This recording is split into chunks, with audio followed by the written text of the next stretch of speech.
السلام عليكم ورحمة الله وبركاته. الله يمسيكم بالخير. اليوم بنبدأ معكم قصة جديدة، قصة داحس. وداحس للمعلومية له بفارس وله بحكيم وله بفقير وله بغني. ما تبوه عنه وورث له منه 20 ناقة وقطعة معز وعشيرته رخوم ما يقفون في صفه ليا منه حد حادي. قالت امه يا داحس وين امك؟ اباك تتجوز، اذن يجي لك عيال وينفعونك ويخدمونك ربعك مثل ما انت شايف، يتخلون عنك دائم بالمواقف اللي تحصل لك، وابا يجي لك عيال ينفعونك يا رجال. قال لا يما، المهم لحت على امه وجوزته واحدة يتيمة من العشيرة هذول ميتين ابوها وامها. ويوم تجوز قالها 4 أشهر ماتت امه. ويوم ماتت امه وليا والله يوم ضاق صدره يوم ماتت امه. قال حرمتها انتبهي للحلال، انا بمشي وانت تروح يا هب الريح. قال انا بروح اغير جو وبجيكم ان شاء الله اذن. قال لي غنايم نجيك مو بها ولا شيء. قالت يا داحس وانا اختك لا تروح، ما انت في حاجة، اقعد عند حلالك وعند حرمتك. انا تراني حامل. قال حامل ولا ما انت بحامل؟ ابى اروح مالي مقعد في الديره هذه وبجي ان شاء الله قدام تولدين وبقف علاج، ما علاج قبل تولدين وانا جاي. قالت الله معاك يا داحس. هو يقوم ويحمل خروج البعير من المضير والتمر والدهن ويعبي مطارته.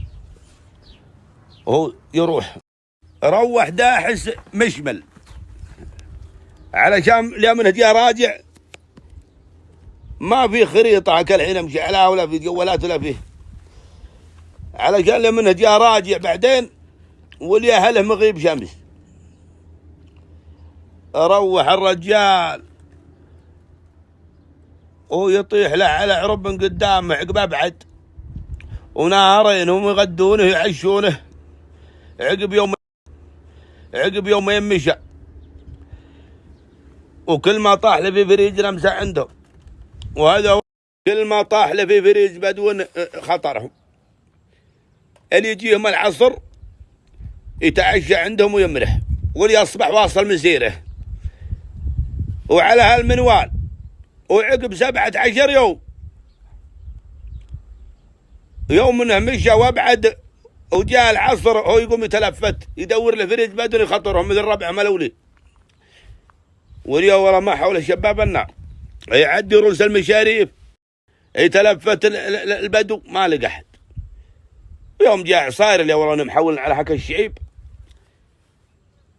وهو ينوخ مطيته وينزل دلاله ويسوي له قهوه ويسوي له قرص. ويوم اظلم الليل هو يمرح. ويوم اصبح الصبح وقام يشيل على مطيته بيمشي بيكمل مسيره. ثم يا والله ان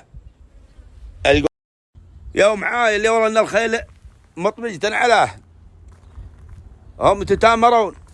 ارفع يدينك يا الخاين، ارفع يدينك يا الخاين، يلي فيك ما يخطيك يا الهامل. واليوم ما يدري وش السالفه انت داحس. وقوموا واشتالوه مكبل وعلجوه بقبيلتهم، اثر قبيلتهم ورا الضلع هذا اللي في جنب الشعيب. داحس لو ندرن عنهم انسان محول علىهم ما مرح في الشعيب، لكن اثرهم في قاعة الضلع من وراء. المهم يوم جو عند عشيرتهم هناك هم يجيبونه عند الشيخ مطلق الشيخ مطلق هذا أجودي الله يشوف لنا وله. العين كريمة والنوايا ما بسليمة.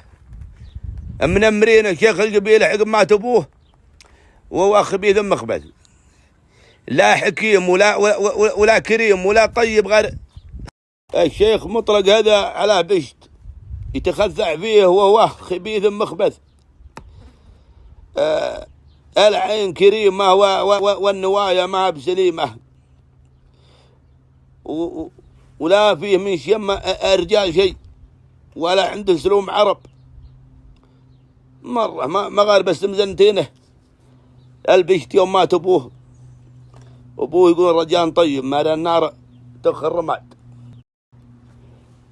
الله يعافي عنا عن كل مسلم. المهم قال وش عندك يا الهام اللي يقوله يا الخاين، وش سويت وش انت مسوي؟ يقول له. قال ما سويت شيء، وش انا مسوي؟ قال هذاك بينسر بعد، ودوه للسجن، ودوه السجن خيمة حاطها شيخ القبيلة هذا مطلق، حاط الاخوان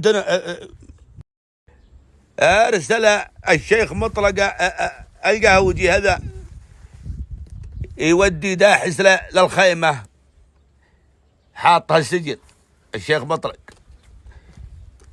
واربطه في العمود بالسلاسل، وعانه يعطيه وجبتين في اليوم، ومن خس وجبه بعد. والقهوجي هذا خبيث سوس ياكل قدامه احسن الاكل عشان ايش هي، واسبوع كامل ولا يهرج القهوجي يغير من عند خشمه، يحذف على كلام ما بطيب غثه.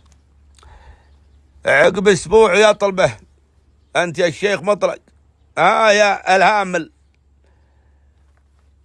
تبى تعترف ولا لا؟ قال ابك اعترف ويش؟ قال بقى ردوه السجن، ردوه هذا في مرقع عليها الحين، والمسيكين ما يدري ايش الطبخه. انت يا داحس. قال وعطوه بدل الوجبتين وجبه واحده. واليا والله ان في واحد اللي قال هادي ابن اخ للشيخ مطلق، امه اخت الشيخ مطلق، رجال طيب ورجال محترم وفيها حكمه، وهو يروح للداحس في خيمته في سجنه. قال انت وش علمك وش انت مسوي؟ قال والله ما سويت شيء. قال طيب تدري وش؟ قال انت علمني. يقول داحس، يقول له يا اخوك علمني انت وش السالفه، وش انا عشان اعترف ولا ما اعترف؟ قال ما تدري. قال والله ما ادري ولا سويت. هادي رجال طيب ومحترم ورجال خلوق. قال يا داحس عاد جايب الداحس اكل طيب ويقعد عنده كل شوي يجي يسولف معه ويقدم له احسن الاكل، وبيته هادي في جنب السجن هذا، في جنب الخيمه قريبه منه. قال يا داحس انت شكلك ما تدري صدق، انت خابر يوم جوك الخيل اللي هاك اليوم لقوك في الشعيب وجابوك هلالتها جاين حراميا. واحدنا يوم راحوا القبيله معزومين هاك الليل، فيه حرامي دخل على حرمة من القبيله متلثم، وقال انا بات، واخذت البارود رمته، وما رميت إذ رميت ولكن الله رمى. رمت الحرامي هذا انت يا الحرمة وجت في العمود، وانحاش الحرامي ويحسبونها انت الرجل يدورون وطاحوا فيك. قال هو كبر حظي كبراه. والله يا ابن الحلال الظاهر انه منكم فيكم. راح هادي للشيخ خاله مطرق، قال يا شيخ الرجال هذا ما عنده شيء، ما سوى شيء. قال وش يدريك؟ من يقوله؟ قال أقول أنا. أرواح اسمع يا شيخ وش يقول. هو ينفض بشته أنت يا الشيخ مطلق، هو يعلج بالأستير هذا. يوم جاء هناك قال علمه، يقول هادي علمه بالعلم اللي عندك. قال يا شيخ مطلق أنا ماني براعي خملات ولا هفوات، أنا ما ربيت على الرذايل ولا هبلي الطريقة هذه اللي سواها منكم فيكم. قال تعجب، يقول يا شيخ مطلق يا الهامل، وهو يقوم يغسل بالكلام. خله اروح يا هادي اروح. المهم ويجي هادي يتردد عليه عقب ايام، يجي عنده يجيب له اكل زين. قال انا يقول يلمح له هادي، انا والله لو يجينا الدخيل بيتي عانه يلمح له داحس وداحس مبدو. يقول انا لو يجيني دخيل يدخل عليه بيتي والله ما يمس هالسو واني لقف دونه. رددها قطعة مرات ما فهمها داح. ويوم قربت السنة واليا والله انه يوم فقد حبيبه هادي ما عاد يشوفه ما عاد يجيه. هادي هالعين اللي تجيب لك الداحس وينشدها يقول هادي وينه؟ قالت هادي عانى في البيت هذا. داحس تو انه فهم كلمة هادي يوم يقول اللي يجي دخيل في بيتي هذا ما يمس السوق، تو انها الحين برق فيها. المهم ومرة ثم المرات والقاه وجي يطلج يفك في الحديد شوية باه يروح يقضي حاجته طير الشرع الله يعيكم. ويوم منها شاف القاه وجي غفل عنه وهو يشيل عمره يبي يدخل على بيت هادي. ويوم أقبل قريب يوم من خلاص ما عاد بينه وبين البيت شيء بيجبنه. وليلقاه وجي يوم التفت يوم شافه قال يا شيخ مطلق يا شيخ مطلق الهامل انحاش. هو يجيك يتخفع في بشته يعدي هادي سيفه معه.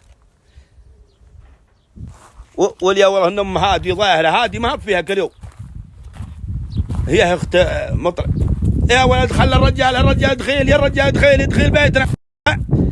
المهم هو يعطيها السب، هي جت بينه داحس وبينه عشان ما يذبحه المهم ويلخها بلسف اللي هي طايحة فوق داحس وتهنى عليه تغطي عليه عشان ما يذبح. رافع سيفه يدور له يبي يقص راسه وهي تنسدح فوقها. انت يا ام هادي واليوم ما بين غير رجل داحس هو يقول بها بس سيف اللي رجله الدودح. هو يطن يوم قطع رجله هو يرجع. انت يا الشيخ مطلق واليوم والله يوم قامت تحر وتبرد انت يا ام هادي تدخل بيتها ومقطوعة الرجله. ولدها هادي هيك اليوم مدي وين هو رايح ما فيه وهي تسحبه داحس البيتها وتدخله داخل. هي تقوم ذر عليها من الرماد على رجلها المنقطعه. ايه ويوم عاينت له والله ان هذا هادي جاي ولدها. هي تعلمه بس سالفه قالت لا احترم بيتنا ولا احترم نفسه لكن راح عطني يدور لي معالج يعالج الرجال. راح هادي جاب له معالج واليوم والله يوم عقبه 4 أيام 5 أيام اللي الرجال يوم طاب وجان يعطونه من احسن الاكل ورجله كل مالها طيب واستردت عافيته داحس وقام يعطونه من اجل الاكل. واليوم والله يوم عقب ايام اللي والله يوم زان وجهه واستبدن الرجال وعين خير الاكل الزين ما له بحلم.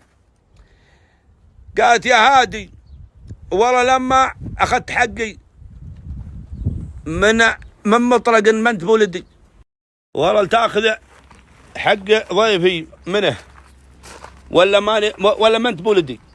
قال يا يم اصبري ابشري بالخير. وهو يسير على خاله مطلق قال يا مطلق السواء هذه ما بزبله. والحين وش حقنا عليك وحق ضيفنا؟ قال مالكم عندي شيء. قال الرجال قطعت رجله قدام نحر بيتنا، سيف مالي شيء. قال مالكم عندي شيء ولا لحدا ربيطي وانا اتصرف فيه، مالك انت وامك دخل فيه. هو يروح مطلق هادي من عند الشيخ مطلق ويرجع لامه. قال يا امه في حل، اروح اتشارع انا وياه عند قاضي. قالت ما نافعك، قال خذي حقك بيدك. قال اصبري يا امه، انا بين قبيله ما بالناس تشمتنا، خلينا نحلها بالحل الايسر. راح هادي وجاله عند قاضي القبيله، قال السالفه كذا وكذا. قال ما عليه اعدل بينكم، خليه يجي. ارسل له للشيخ مطلق، قال ماني بجاي ولا لحد عندي طلب. ويرجع انا الشيخ مطلق راعي فلانه، ما لحد عندي دعيه. ويرجع هادي للقاضي يعلمه، قال ما عليه نحدد جلسه ثانيه ونرسل له. ويوم جت موعد الجلسه الثانيه وارسل للشيخ مطلق نفس الحكايه، ما غادي تبجح. يقول انا شيخ قبيله، انا ما لحد عندي دعيه، انا ما لحد عندي دعيه. وثالث مره على المنوال، وروح يا هادي. قال لامه قال يا يمه نبي نروح الشيخ عبد الرحمن. شيخ عبد الرحمن شيخ قبيلة ثانية ارفع من قبيلة مهدوم البيت هذا مطلق، ورجال سخي ورجال طيب ورجال حكيم وشجاع في نفس الوقت. قالت امه تم، ويبرس المطايا ويشيل الخدور فوقها ويشيلوا داحس. الحين داحس فتم صحة، لكن الرجل مقطوعة بس، ولا باقي اموره مرة استبدن وعين خير وطيب ومتعافي مغير رجله، بس هي اللي منقطعة. وعالجوا قبيلة عبد الرحمن الشيخ. يوم جو هناك ونزلوا وقال يا مرحبا حياكم الله، هو يعشيهم ويسلم جنابهم. وعقب 3 أيام قال هادي يا شيخ عبد الرحمن السالفة كذا وكذا. قال هذا وما صار وهذا وما صار، وقطع رجل الرجال هذا دخيلنا. قال وباك تعدل بيننا. قال ابشر نرسل له الحين ويجي ان شاء الله ابد. وكنت من سلالة الشيوخ يقول هلا يا هادي انت من ربع معروفين ومهدوم البيت هذا ما جاء لكم ولا جاء لابوه، ما نرسل له ان شاء الله ويجي. ويوم وصلت المناديب هناك عند الشيخ مطلق قال ما جي. ويرجعوا يا المناديب قالوا هذا وما قال الشيخ مطلق، يقول انا شيخ قبيله ما جي. قال يجي هو رجال ان شاء الله، ارسلوا له مره ثانيه ونفس الحكايه قال ما جي. قال ما يوم جو عند الشيخ عبد الرحمن علموه، قال يقول ماني بجاي. قال انا اخو فلانه وراه ما يجي، وش حضرته؟ ارسل له انا ولا يجي. وهذا ما يقول يلا يا يقول الفرايس اللي عنده كربوا فوق الخيل وخلوكم على استعداد وتأهب، نغزاه ونجيبه براسه نشيله شيء. عاد هذه ما بزانه في حق الشيخ، يعني شيخ قبيله يرسل لك ما تجي ليش؟ الشيوخ بينهم سلم وعهد، يعني ارسل لك الشيخ شيخ قبيله وانت بعدين اللي استدعيت الشيخ عبد الرحمن يجيك، لكن هذا ما عنده من اسلوب العرب شيء. ويوم قال الحين خليكم جاهزين، وارسل لها المره الثالثه ونفس الحكايه. قال ماني بجاي، يقول مطلق ماني بجاي. قال يلا غزناه. قالت الحرمه، قالت ام هادي يا شيخ عبد الرحمن وقف جيوشك وقفها، انا طالبتك 3 ايام بس، اما حصل سنع ولا اغزه، حنا نبي نرجع له ونشوف اخر حل معه، ما نفع فيه. انا والله مغرع عشان ما نهلك القبيله، فيهم ناس طيبين لا يستاهلون، وانت انغزيت بقومك جت بين القبيل، وانت انغزيت بقومك جت بين القبيلتين. خلنا نرجع له ونشوف. ورجعوا يا هادي ويومه، ويوم طقوا بيوتهم في خدورهم في مراحم اللي شدوا منه في جنب في القبيله. قالت يا هادي والله ان كلام ما اخذت حقك بيدك، والله يدي سلمت رضعت منه هنا اقطعه. خذ حقك بيدك، خذ حقك بيدك، انا معلمتك من هاك الحين، هذا ما ينفع فيه سلوم عرب ولا علم طيب. قال ابشر يا امه. هو يسير على خاله مطلق الشيخ، قال يا شيخ مطلق الاسير هالحين لها 4 سنين ويبى اهله، وان شاء الله عطاه منك، زاد نتزود به ويعلج به اهله مثل ما انت شايف، رجله مقطوعه ومتغرب عن اهله 4 سنين. قال ما له شيء ولا يستاهل. قال يا ابن الحلال ما هذا بكلام يا خالي، ما هو بكلام. عطى الرجال شيء ما نطلع بعذر. قال له قال ما له، قال نروح واللي يركبها اللي توديه لاهله بس. قال يا خالي ما هذا بكلام، زود الرجال عطى شيء ما شعلوه. قال خلاص له يوم له على هادي، قال اعطيه ناقه منردة البل بعد. قال ارواح يا خالي وارنيها، ويركب فوق حصانه سيفه معه وبيشته يسحب. ويوم جو عند البل هناك وهادي يتمر ما حصانه ويمسك لها الناقه ناقته، شاف الناقه الزانه في يد هادي. قال ها هذه والله ما يجب فيه بالهامل ولا يحلم فيها، وانه ما ياخذ غير دلبل. هو يتمر من حصانه، يخليه سيفه فوق الحصان الشيخ مطلق. هو يجي قال هاجب خلها تروح، قال ما علمها، هو يتل اعلانها من يد هادي. قال انا اعطيها اردل بالهالحين، ناقته معروفه وين هي، ما يستاهل الهم. ويوم قام يقود الناقه معه وقفه، وهادي عقبه على السيف فوق الحصان.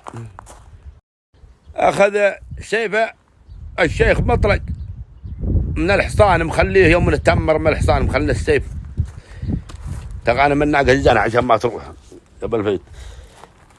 ويوم من هقفه يقود ناقته بيدخل وسط البل، وهادي يتقفاه لا يعقبه. هو يقول به ولا قاطع الرجلين الثنتين، ولا الشيخ يترنح.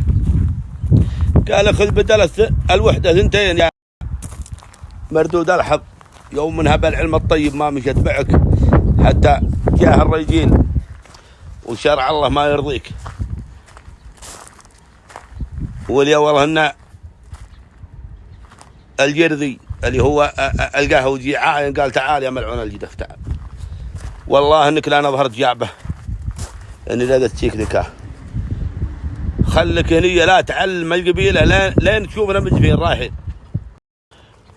هو يشيل خدوره ويشيل امه ويشيل وداحس معهم، هم يقفوا، هم يعلجون بالشيخ عبد الرحمن. يوم جو هناك هم يعلمونه.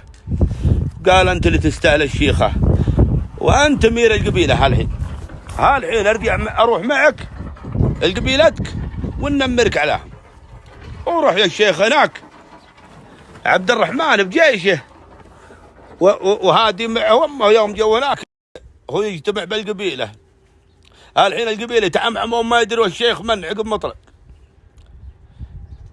ويوم منهم سووا حفل للشيخ عبد الرحمن ومشيدهم الغدا. قال يا الربع اميركم عنوه الرجال هذا، اما تقعدون بدون امير تعمعمون ولا كل يقول عندي ما هاب كلام. وهادي من بيت شيخة ترى تعرفون، قالوا القبيلة هي والله ونعم ونعم لا بد راضين به خلاص. واليوم يحبون هادي لأنه رجال طيب وسخي. المهم يتنمر عليهم، قال يا داحس اطلب عزك هالحين، تبى هلك ولا تبى عندنا؟ تراني اخوك اللي ما جابت امك. قال لا والله بروح لاهلي، متغرب عن اهلي لي 4 سنين وبروح لهم. قال ها تعال قم دع. هو يطلع 50 ناقة من اطيب البل، هو يطلع راحلته الذلول، هو يزودها بنعام ربي يبدهن والتمر قال اسمع يا داحس، الحين ارسل معك طال عمرك جيش يوصلونك لديرتك، واليا احتاجت شيء ولا بغيت شيء يذكر ان لك اخو مرة اطلب عزك. قال لا ما يحتاج لا يروحون الجيش. قال لا ما احنا مخليك تروح لحالك، يوصلونك هناك وعشان تضرب لك در ويجونك حنشل ولا شيء ولا هذا، خليك لان تصل قبيلتك. المهم عليه قال خلاص. هم يسوقون البل معه الجيش لين وصلوها قبيلته.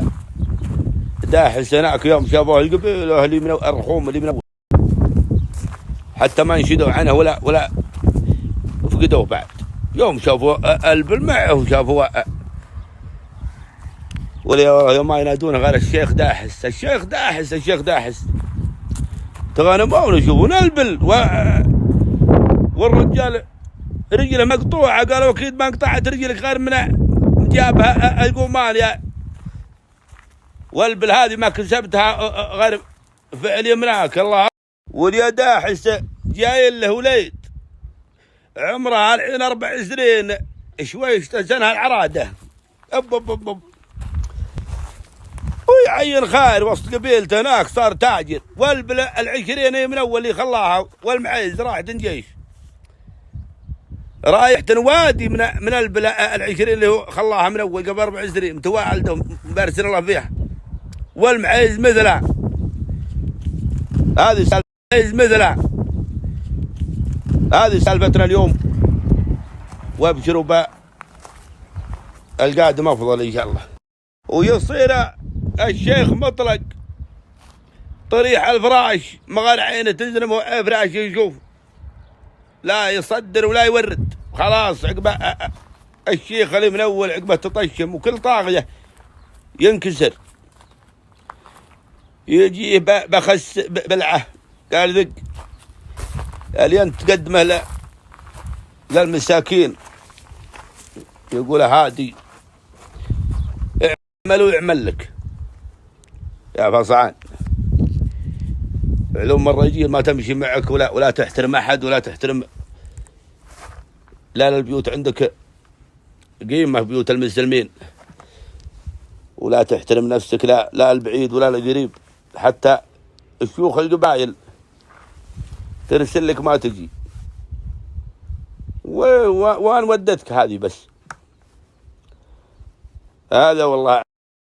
والقاه يجي لي من اول يواشي تحته ولا ينادي غير يا شيخ مطلق يا شيخ مطلق. استغفر الله واتوب. صار يتوذى منه يبا يموت اليوم قبل بكره عشان يتخلص منه. الله يعوذنا.